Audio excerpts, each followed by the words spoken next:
C'est mon producteur qui m'a fait connaître cette histoire. Il y a quelques années, un jour, il m'a donné un DVD, c'était le documentaire qui racontait cette histoire. Voilà, donc il s'est passé dans les années 80 en Suède. Et il m'a dit, voilà, c'est pour toi, je pense qu'il faut faire un film avec ça. Et voilà, et je pense qu'il ne s'est pas trompé, effectivement.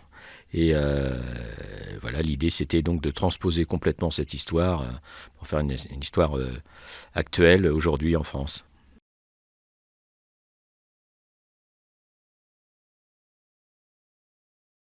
Au départ, c'est que c'est comme on dit, une bonne histoire. C'est-à-dire que au départ, je n'avais pas le projet de faire un film sur la culture en prison. Je connaissais pas, je savais pas ce qui se faisait en France. Et, et donc, voilà, c'est simplement que cette histoire de détenus qui tout d'un coup se mettent à répéter une pièce de Beckett, ça paraît tout à fait un peu incongru, un peu étonnant. Et puis alors, puis cette fin incroyable, voilà, ça donne envie de faire une fiction, enfin, de raconter ça. Oui.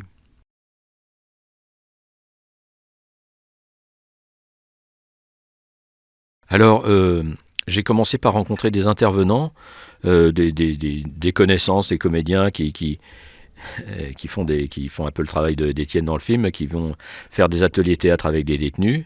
Et puis, par la suite, j'ai rencontré une coordinatrice culturelle donc, qui est en charge de la culture dans la prison, là où j'ai tourné le film, en fait. Et Irène Muscari, et elle m'a, je dirais, à l'occasion d'un spectacle que j'avais vu à Paris, avec des détenus, justement. J'étais allé voir parce que ça m'intéressait énormément. C'est là que je l'ai rencontrée. Et par la suite, elle m'a, je dirais, ouvert à la prison, les portes de la prison. Elle m'a permis de suivre un atelier théâtre, une création théâtrale, euh, que j'ai pu suivre pendant plusieurs mois pour faire un documentaire qui est bientôt fini. Et puis, et donc, voilà, ça a été une recherche, je dirais, sur le terrain. Voilà, une observation, c'était, c'était un poste d'observation magnifique pour être sûr d'être dans le vrai.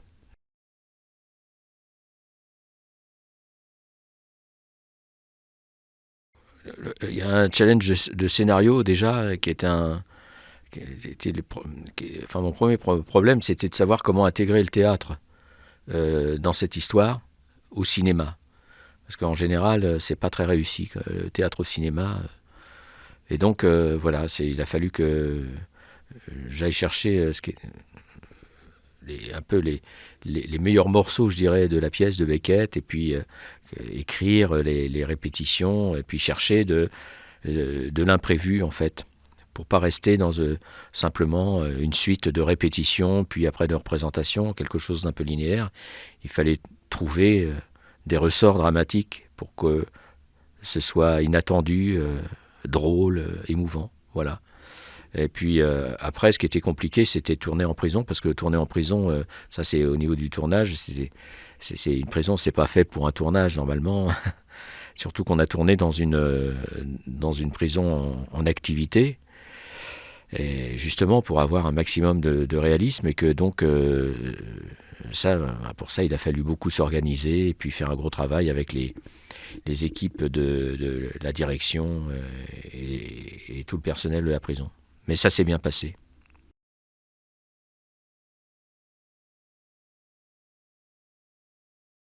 Ben moi, j'ai cherché en fait déjà à avoir je dirais, des comédiens qui reflètent un petit peu la réalité carcérale en France, dans sa diversité. Et puis après, ça c'était la donnée de base. Et puis j'ai cherché à avoir des acteurs, des fortes personnalités, des, des- parce que par principe, dans le film, on ne sait pas, euh, on ne sait rien de leur passé, et aussi des faits qui les ont amenés en prison. Voilà, on sait très peu de choses d'eux. Donc il fallait avoir des personnalités qui, tout de suite, apportent un vécu, qu'on puisse deviner un parcours et une vie à travers leur personnalité, leur façon de parler, leur physique, leur tempérament. Voilà, alors donc j'ai cherché essayer de composer un paysage comme ça, avec des grands, des gros, des noirs, des blancs, des jeunes, des vieux, et surtout des personnalités euh, intéressantes et complexes. Voilà.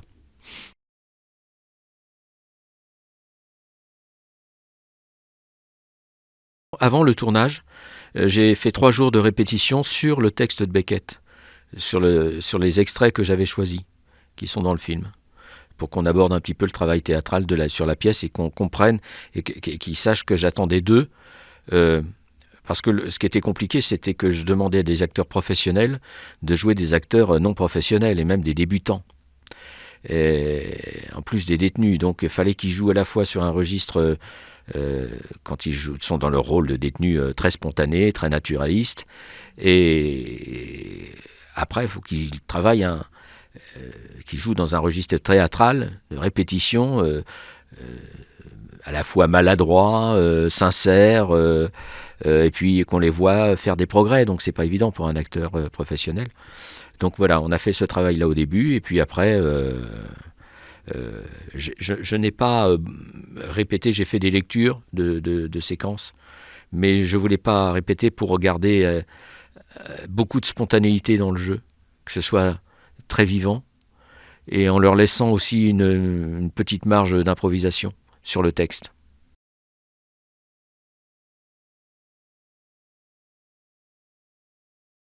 Et c'est vrai que bon, Cad, le grand public le connaît plus pour des comédies populaires, disons.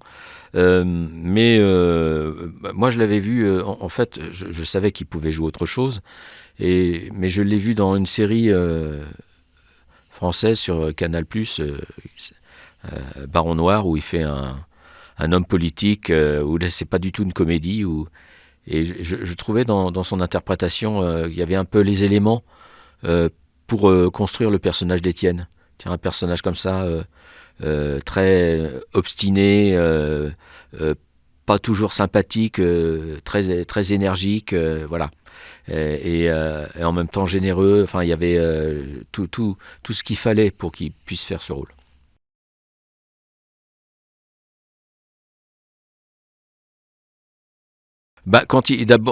Il a lu le scénario et il m'a dit tout de suite oui. Il était très séduit par le rôle et par l'histoire. Euh, Après, bon, il a fallu que je l'attende. c'est un, c'est un, c'est un film sur l'attente, donc j'ai attendu aussi mon personnage principal, mon acteur principal, parce qu'il était pris par d'autres projets. Et j'ai attendu 1 an avant de tourner. Donc c'est ce qui m'a permis, ce que je disais tout à l'heure, de faire un documentaire en prison en attendant, qui m'a permis de préparer le film.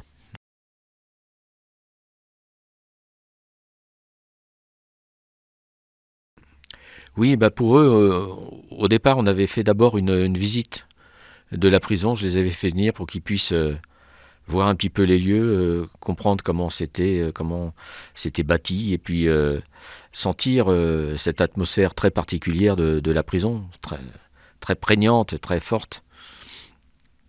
Et après, effectivement, après on s'est lancé, et le décor dans ces conditions-là, effectivement, influe beaucoup sur l'esprit du jeu.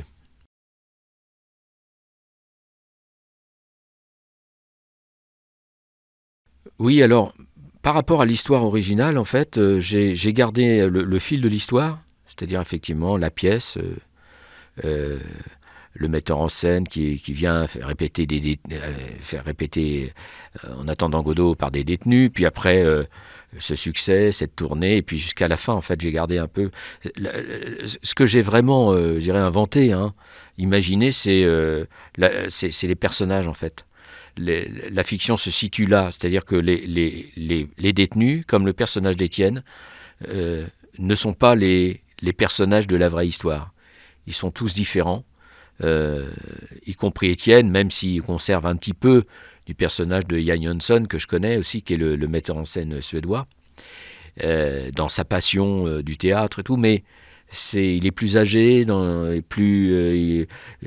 voilà. J'ai inventé une fille, par exemple, et puis j'ai inventé l'idée que ce soit un acteur comme ça en perte de vitesse, dans un mauvais moment de sa vie, je dirais, et qu'il ait une revanche à prendre à travers ce projet. Ça, je dirais, c'est de la fiction. Mais je suis resté finalement très fidèle, je pense, à l'esprit de de l'histoire originelle. Et d'ailleurs, Yann Johnson, lui, a beaucoup aimé ce film. Il a été très très séduit, très ému aussi par ce film, puisque je l'ai encore vu il y a une semaine, puisque je suis allé présenter le film en Suède, et que j'ai revu Yann, et j'ai même revu un ancien détenu, un des détenus de la vraie histoire, qu'on voit en photo à la fin du film dans le générique, qui était là, qui a vu le film, qui était très très ému, et finalement... voilà, je pense que c'est ça la réussite du film aussi, c'est d'avoir été à la fois d'avoir fait une fiction, je dirais très française, très conforme à ce qu'on connaît, à la réalité française, et en même temps, d'une certaine façon universelle, puisque ça a touché le metteur en scène suédois, et je pense que ça touche aussi tous les publics. C'est un film qui voyage beaucoup, qui a été très, très vendu à travers le monde. Je crois qu'il y a 30 ou 35 pays qui ont acheté le film. Et partout, jusqu'à présent, où j'ai pu suivre le film, le film est très bien reçu et les publics, je dirais, de pays et de cultures très différentes sont très sensibles à ce film.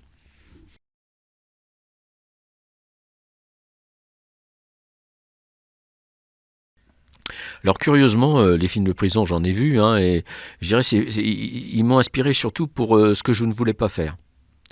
Euh, Parce que je voulais pas faire un film d'évasion, ni une chronique carcérale, avec tout ce qu'on connaît, qu'on a vu 1000 fois au cinéma ou à la télévision sur la prison. Donc je dirais que j'ai vu des films, c'était plutôt pour me démarquer de ce qui avait été fait que m'en inspirer en fait. Sans juger ces films, mais c'était pas mon projet, c'était vraiment de rester dans le cadre dans le point de vue du metteur en scène, d'Étienne, et dans le point de vue de la pièce.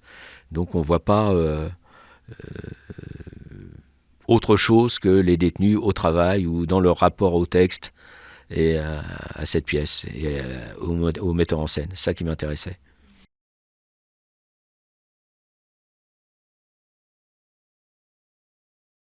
Oui, parce que je voulais être fidèle à l'histoire et à ce qui se fait aussi, parce qu'en France, comme je vous le disais, j'ai pu suivre ça pour faire un documentaire sur un projet comme ça, mais voilà, c'est une réalité. Il y a un travail théâtral dans beaucoup de prisons.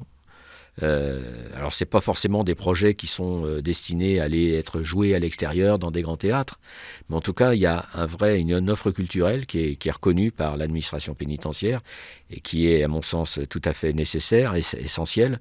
Et je voulais ne pas trahir cette réalité-là et être fidèle à ça et en rendre compte de façon aussi ce que le public puisse se dire ah oui effectivement ça existe et ça se passe comme ça et voilà. Et les témoignages que j'ai eus, moi, des personnels de la prison, par exemple, ou tous les professionnels qui travaillent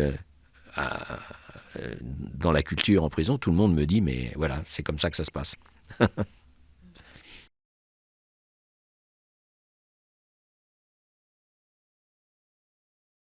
Pour moi, oui.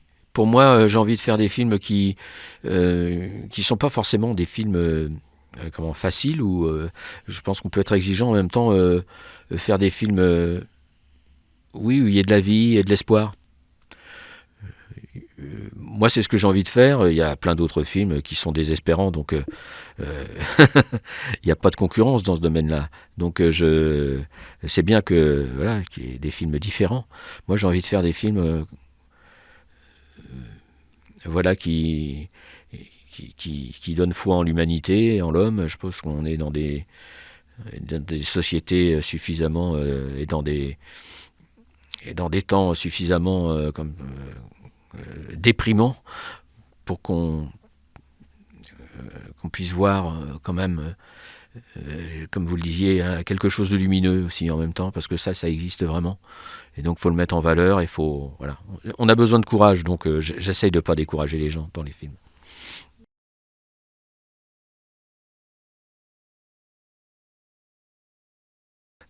On l'a montré, on va le montrer. Alors, il y a une projection. Il y a une projection en prison, dans la prison où j'ai tourné. On n'a pas pu la faire encore à cause de la pandémie et tout ça, mais ça va avoir lieu là dans 2 semaines devant les détenus. On va faire 2 séances. Et puis la semaine prochaine, il y a une projection au CNC devant le ministre de la Justice et la ministre de la Culture. Voilà, donc c'est un film qui va être vu.